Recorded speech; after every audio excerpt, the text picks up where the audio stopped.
Sıfırdan uzmanlığa Blender eğitim derslerine hoş geldiniz. İlk dersimizde Blender'ın genel arayüzünü sizlere göstereceğim. Çok fazla detaya girmeyeceğim. İlerleyen videolarda zaten birçok seçeneği sizlere detaylıca anlatacağım için sadece şu anda nerede ne var onu bilseniz yeter. File'dan başlayabiliriz. File menüsü bizim yeni bir Blender dosyası açmamıza yarıyor. Yani burada General dediği aslında şu anda bu ekran. Sonra burada iki boyutlu animasyon yapabileceğiniz bir seçeneğimiz var ve heykeltıraşlık seçeneği var. VFX ve video editing yapmak isterseniz de yine buradan açabiliyorsunuz. Open seçeneği mevcut bir Blender dosyasını açmanıza yarıyor. Bilgisayarınıza .blend uzantısıyla kaydettiğiniz bir dosyayı Open ile açabiliyorsunuz. Open Recent'ten sonra açtığınız dosyaları tekrar burada görebiliyorsunuz ve açabiliyorsunuz. Recover'da Blender'ınız eğer çökerse çöken dosyanızı kurtarabiliyorsunuz. Save ve Save As butonları kaydetmeye yarıyor. Save As'den bir dosyayı istediğiniz kadar kaydedebiliyorsunuz. Mesela dosyayı kaydettiniz. Sonra üzerine bir ekleme yapmak istiyorsunuz. Save As'den ikinci bir save alıp onun üzerine devam edebiliyorsunuz. Daha sonrasında eğer beğenmezseniz eski save'inize geri dönebilirsiniz. Save As'in öyle bir güzelliği var. Zaten bütün programlarda da olan bir özellik. Save'de normal kaydetmenize yarıyor. Bu arada kısa yollarını da söyleyeyim. Ctrl-N'den yeni bir Blender açabiliyorsunuz. Ctrl-O'dan mevcut Blender dosyanızı açabiliyorsunuz. Open Recent'in kısa yolunu öğrenmenize gerek yok. Kullanmazsınız çok fazla. Kaydetme tuşumuz Ctrl-S. Farklı kaydetme tuşumuz da Shift-Ctrl-S'dir. Projenize başlamadan önce ilk yapmanız gereken Save As deyip projenizi kaydetmek. Ardından projenize devam ederken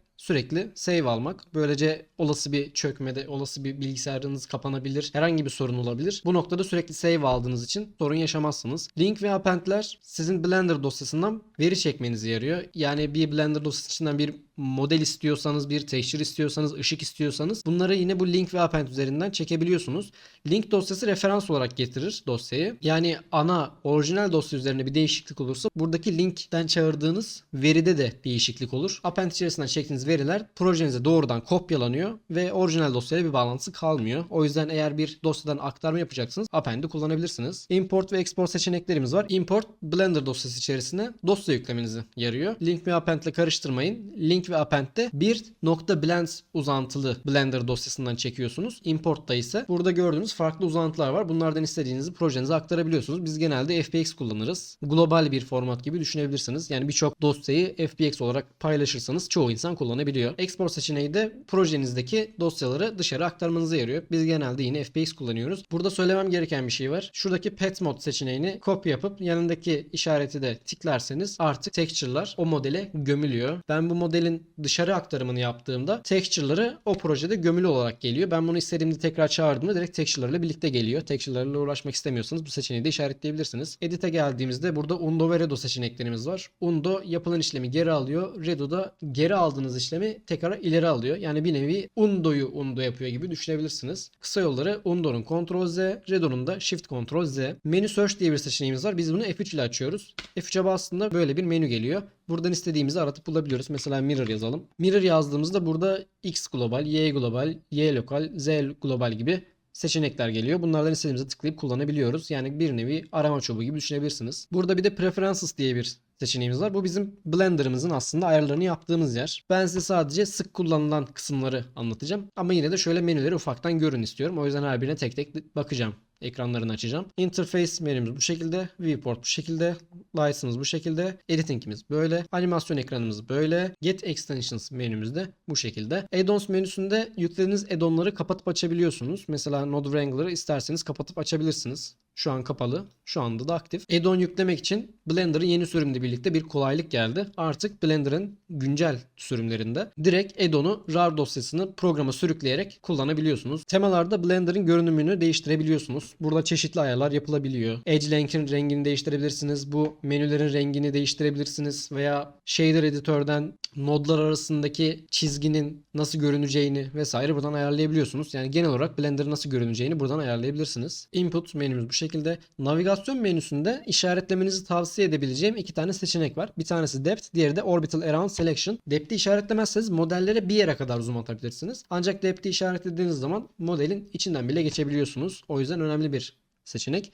Orbital Around Selection'da obje etrafında dönmek için gerekli bir seçenek. Ben burada objeye tıkladıktan sonra objeyi odak noktasına merkezliyor ve öyle dönüyor. Eğer bu seçeneği kapatırsam dönüşüm benim şu şekilde olacak. O yüzden bu seçeneği de sizlere tavsiye ederim. Bir diğer tavsiye edebileceğim seçenek de Keymap menüsünde. Burada Tab for Pi menü var. Eğer bunu açmazsanız Blender içerisinde modele tıkladıktan sonra taba bastığınızda direkt Edit Mode ve Obje Mode arasında geçiş yapar. Biz bunu istemeyebiliyoruz çoğu zaman. Onun yerine Tab for Pi menüye basarsak bize bir menü açılıyor. Taba bastığında karşınıza modlar çıkıyor. Obje modu, edit modu, sculpt modu gibi seçenekler çıkıyor. Aynı zamanda bu menüde hızlıca ilerlemek isterseniz tab tuşuna basılı tutarsınız. İstediğiniz moda geldikten sonra tab'tan elinizi çektiğinizde o moda girmiş oluyorsunuz. Burada sistem ayarımız var. Burada renderımızı hangi donanımla alabileceğimizi ayarlayabiliyoruz. İsterseniz CUDA veya Optics'ten istediğinizi kullanabilirsiniz. Kullandığınız ekran kartının markasına göre Nvidia olur, AMD olur. Buradaki seçeneklerden bazıları kapalı olabiliyor. Alttaki iki seçenek de bizim render alırken hangi donanımımızı seçmemizle alakalı. İstersek ekran kartıyla render alabiliriz. İstersek ikisini dahil edebiliriz. İstersek de sadece işlemciyle alabiliriz. Ben kendi sistemimde ekran kartı ve Optics'te hızlı render alabildiğimi test ettim. O yüzden ben bu şekilde kullanıyorum. Onun dışında burada göstermek istediğim şurada bir Undo Steps ayarımız var. Ctrl Z yaptığımızda kaç kere geri gidebildiğimizi gösteren bir sayı. Eğer sisteminiz düşükse, Blender'ı kullanırken bir tık zorlanıyorsa bunu yükseltmenizi tavsiye etmem. Save Loot menümüz ve File Path menümüz. Bu File Path konusunu ben ileride anlatacağım. O yüzden şu anda burada girmiyorum. Render menümüz var. Render menüsünde fotoğraf renderi ve animasyon renderi alabiliyorsunuz. Kısa yolları F12 ve Ctrl F12. Window menüsünde kullanacağınız iki temel seçenek var. Bir tanesi New Window, diğeri de New Main Window. New Window dediğimizde karşımıza bir editör açılıyor. Bu işlem bizim editör penceresini ayrıca açmamıza yarıyor. Buradan istersek editörü değiştirebiliyoruz. Mesela timeline açabilirim. Buradaki New Main Windows'da bu komple Blender'dan bir tane daha açıyor. Ancak bu ikisi aynı proje. Hatta tıkladığımda yine aynı objeyi de seçiyor. Yani sizlere ikinci bir Blender açmıyor. Sadece bu ekranı bir tane daha çoğaltıyor. Birden fazla monitör kullanıyorsanız gayet işlevsel. Modeling'e basıyorum ve burada modelleme için yapılmış bir arayüzümüz var.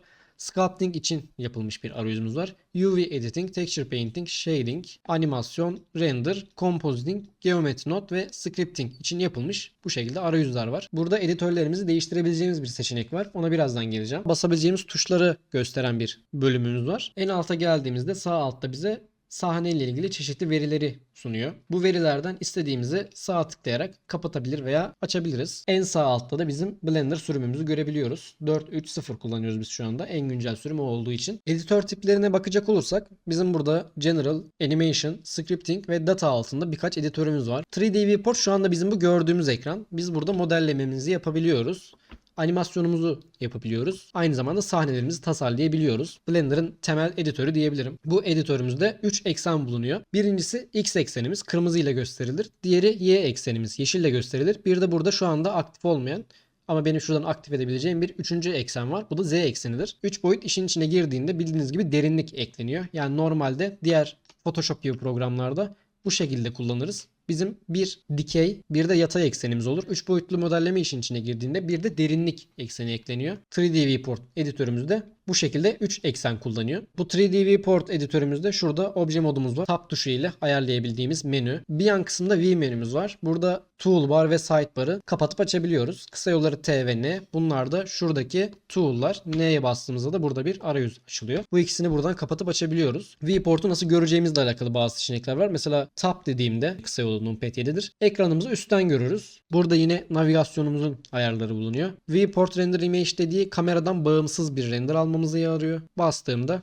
direkt viewport'un bir renderini alıyor. Render image yani F12'ye bastığımızda ise bu kameranın gördüğü görüntüyü render alıyor. Ona da numpad 8'den ulaşabiliyoruz. Viewport render ile kamera render'ın farkı bu. Select'e geldiğimizde all seçeneğimiz var. A tuşudur kısa yolu. Sahnedeki bütün objeleri seçer. None seçeneği alt A kısa yolumuz. Seçtiğimiz objeleri seçimden çıkarır. Inverse seçeneğimizde kısa yolu Ctrl I. Seçtiğimiz objenin tam tersi seçim yapar. Yani ben buradan küpü seçtiğimde Ctrl I yaparsam küpü seçimden çıkarır ve küp dışındaki her şeyi seçer. Yani bir nevi seçtiğimizin tersini seçiyor. Add menüsüne geldiğimizde kısa yolu Shift A'dır. Bunu istediğiniz zaman Shift ve A tuşlarına basarak kolayca erişebiliyorsunuz. Bu search arama butonumuzdur. Mesh'ten çeşitli objeler ekleyebiliyoruz. Küp, plane, silindir gibi şeyler eklenebiliyor. Buradan curve ekleyebiliyoruz. Metabol ekleyebiliyoruz. Yazı ekleyebiliyoruz text. Armature yani kemik sistemi ekleyebiliyoruz. Empty objeler ekleyebiliyoruz. Image eklemeyi bu seçenekten yapıyoruz. Işık ve kamera yine bu menüden eklenebiliyor. Object menüsünde de yine çeşitli seçeneklerimiz var. Set Origin'den objemizin merkez noktası olan ve şu ortadaki sarı nokta olan origin noktamızı hareket ettirebiliyoruz. Mirror'dan aynalama yapabiliyoruz. Apply'dan da modelimiz üzerinde yaptığımız değişiklikleri onaylayabiliyoruz. Çünkü onaylamazsak modifier eklediğimizde ya da animasyon yaparken sıkıntılar çıkabiliyor. Duplicate Object seçeneklerimiz var. Eğer Shift D olan kısa yolla duplicate ederseniz kopyaladığınız diğer obje ana objeden tamamen bağımsızdır. Ancak link obje eklediğimizde kısa yolu Alt D'dir. Aynı file menüsünde olduğu gibi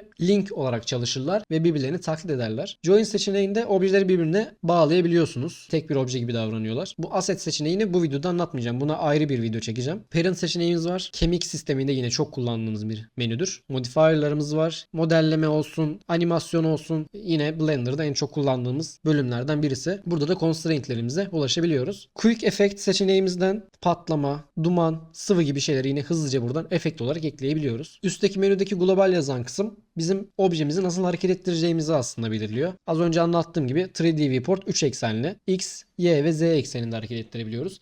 Ben bu objeye tıkladığımda şu tool'lardan move seçiyorum ve şu anda Y ekseninde hareket ettirebiliyorum. Şu anda da X ekseninde hareket ettirebiliyorum. Buradaki oklar şu anda 3D viewport'un koordinat sistemini baz alıyor. Eğer ben bunu lokal olarak seçersem şu anda pek bir şey değişmedi gibi görünüyor. Ancak ben bunu çevirdiğimde ve move komutuma geri geldiğimde buradaki okun konumu değişti. Artık ben bunu bu şekilde hareket ettirebiliyorum. Yani global seçeneği viewport'un kendi koordinat sistemini baz alırken lokal seçeneği objenin kendi koordinat sistemini baz alıyor. Transform Pivot Point seçeneği de objelerin hareketlerini aslında nasıl olacağını seçebiliyorsunuz. 3D Cursor'dan bir örnek verebilirim. Ben bu objeyi döndürmek istediğimde şu anda merkez noktadan rotate oluyor. Ancak ben buradaki Transform Pivot Point seçeneklerinden 3D Cursor'ı seçersem ve 3D Cursor'ı şu şekilde kenara alırsam Shift ve sağ tık ile dönme noktası buradaki 3D Cursor olacaktır ve ben bunu çevirdiğimde artık 3D Cursor'ı baz alarak dönmeye başlayacak. Burada Snapping menümüz var. Objeleri birbirine yapıştırmak için kullandığımız bir seçenek. Ben bu objeyi Shift D ile kenara alıyorum. Ardından buradan mesela Vertex'e tıklayıp sonrasında Rotate ve Scale'ı aktif hale getirdikten sonra objeme tıklıyorum. G kısa yolu ile objemi hareket ettiriyorum. Objeye yakınlaştırdığımda gördüğünüz gibi hiçbir yapışma olmuyor. Çalışması için kontrol tuşuna basılı tutmanız gerekiyor. Benim mouse'umu götürdüğüm köşelere bu şekilde snapleme yapıyor. Bu işlemi aynı zamanda köşelere yani edge'lere, face'lere yani yüzeylere uygulayabiliyorsunuz. Burada da proportional ayarlarımız var. Bu menüye şu anda girmiyorum. Çünkü bu ilerleyen videoların konusu. Sahnedeki objelerin görünürlüğünü ve seçilebilirliğini ayarlayabiliyoruz. Buradan mesh objelerini komple kapatabilirim. Buradaki mouse ibaresini tıkladığımda ise artık ben buna seçmeyi kapattım ve artık bütün mesh objelerini seçemiyorum. Işığı seçebilirim, kamerayı seçebilirim ancak artık mesh objelerini seçemem. Bir yandaki menüye geldiğimizde burada aslında temel olarak kullanacağınız 3 ayar var. Move, Rotate ve Scale. Ben bu objeye tıkladıktan sonra buradaki yandaki menüden Move, Rotate ve Scale yapabiliyorum. Ancak buradaki menüden Move'u, Rotate ve Scale'ı aynı anda aktif hale getirebilirim. Artık hepsini aynı anda kullanabiliyorum. Veya sadece Move ve Rotate kullanmak istiyorsam Scale'ı kapatabilirim ve artık sadece Move ve Rotate kullanabilirim. Birden fazla seçeneği aynı anda kullanmak isterseniz yine buradan ayarlayabiliyorsunuz. Bir sağa geldiğimizde burada Viewport Overlays menümüz var. Floor'dan zemini kapatıp açabiliyorsunuz. X, Y ve Z eksenlerini buradan açıp kapatabiliyorsunuz. İstatistiklerimize bu seçenekten ulaşabilirsiniz. Burada kaç obje var, kaç edge var, kaç face var görebiliyorsunuz. Face Orientation seçeneğine buradan ulaşabiliyorsunuz. Ancak bu seçeneği de ilerleyen videolarda göstereceğim. Bir sağa geldiğimizde burada X-ray'i açıp kapatabiliyoruz. Yani objelerin arkasını görebilmemizi sağlıyor. Wireframe isimli bir shading'imiz var. Buna bastığımızda sadece köşeleri görüyoruz. Solid Mode var. Bu Solid Mode bizim genelde modelleme, animasyon vesaire yaptığımız shading oluyor. Bilgisayarınızı en az kastıran seçenektir. Çünkü ışık yoktur, gölge yoktur, texture yoktur. Ama bu seçeneği tabii ki de ayarlardan değiştirebiliyoruz. Buradaki üçgene geldiğimizde mesela ben bunu texture dersem şu anda texture yok ama olsaydı texture'ını görebilirdik. Aynı zamanda single diyerek buna bir renk atayabilirim. Sahnedeki bütün objeler buradan ayarladığım renge göre değişecektir. Random dersek de sahneye eklediğimiz bütün objelerin farklı bir rengi olacaktır. Böyle sahne modellerken objeleri birbirine karıştırmazsınız. Aşağı indiğimizde Cavity seçeneği var. Buradan Cavity'den botu seçerseniz artık objenizin edge'leri yani kenarları daha belirgin olacaktır. Modelleme yaparken tercih edebilirsiniz. Bir sağdaki seçeneğimiz bizim Material Preview Shading'imiz. Buna bastığımızda modellerimizin kaplamalarını aktif hale getiriyoruz. Son olarak da Render viewport'umuz var. Buna bastığımızda da mevcuttaki render'ımız neyse onu görüyoruz. Bir alt kısımda bizim ekranı yine hareket ettirdiğimiz kısım var. Bu şekilde ekranı hareket ettirebiliyoruz. Numpad 7'ye bastığım gibi buradan yine Z'ye, eksi X'e, eksi Y'ye vesaire basaraktan buradan görünümü değiştirebiliyorsunuz. Bu bizim zoom seçeneğimiz. Bunu zoom yapmakta kullanabiliyoruz. El seçeneğini hareket etmekte, kamera seçeneğini kameraya geçmekte ve bu seçeneğimizde de Kısa yolu Numpad 5'tir. Perspektif ve ortografik görüntü arasında geçiş yapabiliyorsunuz. Perspektif şu anda bizim olduğumuz görüntü. Numpad 5'te şu anda ortografik görüntüye geçtik. Bu ortografinin ne olduğunu ben size yine ilerleyen bir videoda anlatacağım. Cursor seçeneğimize tıkladıktan sonra cursor'ımızı istediğimiz yere taşıyabiliyoruz. Aynı zamanda basılı tutarsak da mouse'umuzla birlikte geliyor. Bir alt seçeneğimiz Move. Bununla tıkladığımız objeyi istediğimiz gibi hareket ettirebiliyoruz. Bir alttaki seçeneğimiz Rotate. Objeleri döndürebiliyoruz. Scale menüsünde objemizi istediğimiz yönde büyütüp küçültebiliyoruz. Bu alttaki seçeneğimiz de Transform. Yani bütün şu 3 seçeneği aynı anda görmenize yarıyor. Bu bizim kalem aracımız. Buna bastığımızda ekran üzerine yazı yazabiliyoruz. Aynı zamanda bu yazının rengini değiştirebiliriz ve yeni farklı notlar açabiliriz. İstediğimiz kadar ekranda yazı yazabiliriz. Bu yazdığımız yazılar 3 boyuttur. Biz bu kalem aracını sadece ekranda yazı yazmak için değil, aynı zamanda bazı özellikler için kullanabiliyoruz. Notları kaldırmak için şuradan eksi yaptığınızda bütün notlarınız gidecektir. Burada mezuramız var. Mesela ben bu küpün boyutunu ölçmek istiyorum. Tıklıyorum. Basılı tutaraktan ölçümümü yapıyorum ve şu anda bu küpün 2 metre olduğunu görebiliyorum. Mezura da yine kalem gibi 3 boyutludur. Aynı zamanda tutup açıda verebiliriz. Mesela şöyle yaparsam bu şekilde açıda verebiliyoruz. Bir alttaki seçeneğimiz Add Cube. Burada Shift A seçeneğini kullanmadan küp ekleyebiliyoruz. Tıklayalım. Sol tıka basılı tutuyorum. Yüzeyimi veriyorum. Sol tıktan elimi çekiyorum. Yüksekliğini veriyorum ve sol tıklayarak küpümü oluşturabiliyorum. Bu şekilde kısa yoldan istediğiniz boyutta küpler oluşturabiliyorsunuz. Kısa yollardan bahsedeyim. Zoom yapmak için farenin tekerleğini kullanıyoruz. Ancak benim tekerleğim çalışmadığı için ben direkt şu kayan zoom aracını kullanıyorum. Bunu da kontrol ve mouse'un orta tıkına basılı tutarak kullanabiliyorsunuz. Ekranda gezinmek için Shift ve mouse'unuzun tekerleğini kullanıyorsunuz. Ekranda dönmek için mouse'unuzun orta tekerini kullanıyorsunuz. Sol tık objelerinizi seçmeye yarar. Sağ tıkta çeşitli seçenekleri içeren bir Objects menüsü çağırır. Objeye tıkladıktan sonra G tuşuna basarsak objemizi hareket ettirebiliyoruz. G'ye bastıktan sonra koordinat girersek yani X, Y veya Z'ye basarak da objemizi yine koordinat düzleminde hareket ettirebiliyoruz. Eğer hareket ettirmek istemediğimiz bir koordinat varsa, mesela Z ekseninde hareket ettirmek istemiyorsak G'ye bastıktan sonra Shift ve Z yaparız. Artık objemiz Z ekseninde hareket etmiyor. Rotate R ile çalışır. Buradan istediğiniz gibi rotate yapabilirsiniz. X yönünde, Y yönünde ve Z yönünde rotate yapabiliyorsunuz. S tuşumuz objemizi büyütüp küçültmeye yarıyor. Yine aynı şekilde Z yönünde, Y yönünde ve X yönünde objemizi büyütüp küçültebiliyoruz. Shift Z yaptığımızda artık Z ekseninde baz almıyor. Bazen modelleme yaparken bevel gibi bazı seçeneklerde sol altta menüler çıkabiliyor. Buna tıklayarak bazı yine ayarlamalarımızı yapabiliyoruz. Ancak bu menüyü kapattığımızda bu menüye geri ulaşamayız. O nedenle bu menüyü ilk açıldığında ayarlamanız önemli. Yoksa bu menü kayboluyor ve bir daha açamıyorsunuz. Buradan editörlerimizi değiştirebiliyoruz. Az önce 3D Viewport anlattım. İmaj editörümüz Blender'a resim eklemekte kullanılıyor. Open'a basıyorum. Buradan resmimi seçiyorum ve Open Image diyerek ekliyorum. Daha sonrasında zoom out yaparak resmimi büyütüp küçültebilirim. Mouse'un orta tıkıyla gezebilirim. Aynı zamanda daha önce açtığım görselleri de yine bu seçenekten ulaşabilirim. Çarpıdan resmimi kapatıyorum. New butonuna bastığımda kendime yeni bir resim oluşturabilirim. UV editöre geldiğimizde burası yine Image editörle benzer bir arayüze sahip. Biz Open seçeneğini genelde dışarı aktardığımız bir UV'yi tekrar Blender içerisinde çağırırken kullanıyoruz. Bu ekran bizim UV'lerimizi görmemizi ve düzenlememizi sağlıyor. UV editör dersleri de ileride gelecek. O yüzden burayı şu anda geçiyorum. Kompozitör editörümüz bizim aldığımız renderlara çeşitli filtreler, renk düzenlemeleri, oynama yapmamızı sağlıyor. Yine burada istediğiniz farklı kanalları da dışarı aktarabiliyorsunuz. Mesela sadece görselinizdeki Ambient Occlusion map'ini dışarı aktarmak istiyorsunuz. O zaman yine buradan aktarabiliyorsunuz. Geometry Node editörü şu anda geçiyorum. Onu ilerleyen videolarda anlatacağım. Shader editör bizim materyallerimizi ayarladığımız yer. Önceki videolarda da anlattığım gibi. Bu shader editörün detaylı dersleri de ilerleyen zamanlarda gelecek. Video Sequencer'da video ve ses düzenlemesi yapabilirsiniz. Özellikle animasyonlar için referans görüntülerinde biz kullanıyoruz. Animasyon seçeneklerinde Dope Sheet bizim animasyonu yaptığımız yer diyebilirim. Burada eklediğiniz keyframe'leri görebilirsiniz. Keyframe'lerin yerlerini değiştirebilirsiniz veya silebilirsiniz. Bunu animasyon derslerinde anlatacağım. O yüzden şu anda geçiyorum. Timeline'da animasyonumuzu başlatabiliriz, durdurabiliriz, en başa alabiliriz veya en sona alabiliriz. Yine aynı zamanda keyframe'ler arasında atlama yapabiliriz. Animasyonumuz kaç frame olacak, kaçıncı frame'den başlayacak ve kaçıncı frame'e gitmek istiyoruz. Bunların ayarlamaları yine buradan yapabiliyoruz. Graph Editör'de animasyon key'lerimizi daha da detaylı olarak düzenleyebiliyoruz. Yine animasyon derslerinde bu editörü bol bol kullanacağız. Drivers ve Nonlinear Animation'ı şu anda geçiyorum. Text Editor, New diyelim. Buraya istediğimizi yazabiliriz. Mesela merhaba yazalım. Projede eğer unutmamanız gereken bir şey varsa bir ölçü olabilir, bir sayı olabilir vesaire. Bu gibi şeyleri text editörde not alabilirsiniz. Dosyayı birisiyle paylaşacaksanız yine buraya onun bilmesi gereken şeyleri yazabilirsiniz. Python Console ve Info'yu geçiyorum. Outliner. Bu editör sahnemizde olan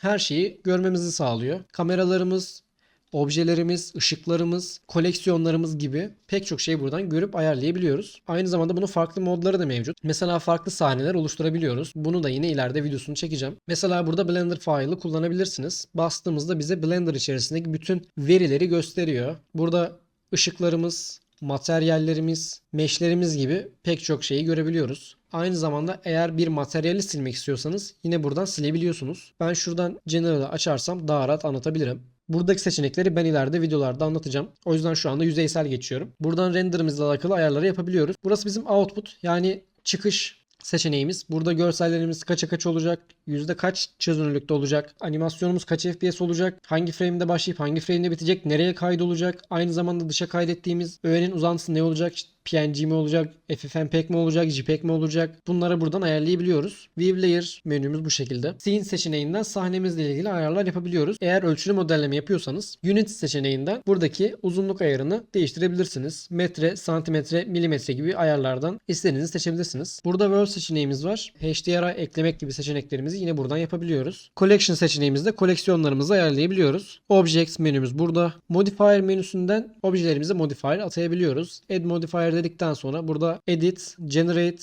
Deform, Normals, Physics ve Hair adı altında çeşitli kategorilerimiz var. Buradan size gerekli olanları kullanabiliyorsunuz. Bunların yine detaylı kullanım videoları ileride gelecek. Particle efektlerimizi buradan ayarlıyoruz. Burada Physics bölümü var. Blender'da aynı zamanda simülasyon yapabiliyoruz. Constraint'ler var. Buradan çeşitli ayarlar kullanabiliyoruz. Mesela ben silah nasıl riglenir videosunda Limit Location'ı kullanmıştım. Data panelinde genelde vertex gruplarla bizim işimiz oluyor. Son olarak da materyal menümüz var. Burada yine shader editöre gitmeden materyallerimizi ayarlayabiliyoruz. Blender'ın genel arayüzü bu şekilde. Sizlere az çok nerede ne var anlatmaya çalıştım. Sabahtan beri ders anlattığım için ve sürekli konuştuğum için sesim biraz artık çıkmıyor. Videoyu çekmeden önce biraz dinlendim. O yüzden sesim iyiydi. Ancak şu anda tekrardan sesim biraz gitmiş durumda. O yüzden kusura bakmayın. Umarım güzel bir video olmuştur. İlerleyen günlerde animasyon, modelleme, kemik sistemi, VFX gibi pek çok konuda da yine eğitimler devam edecek.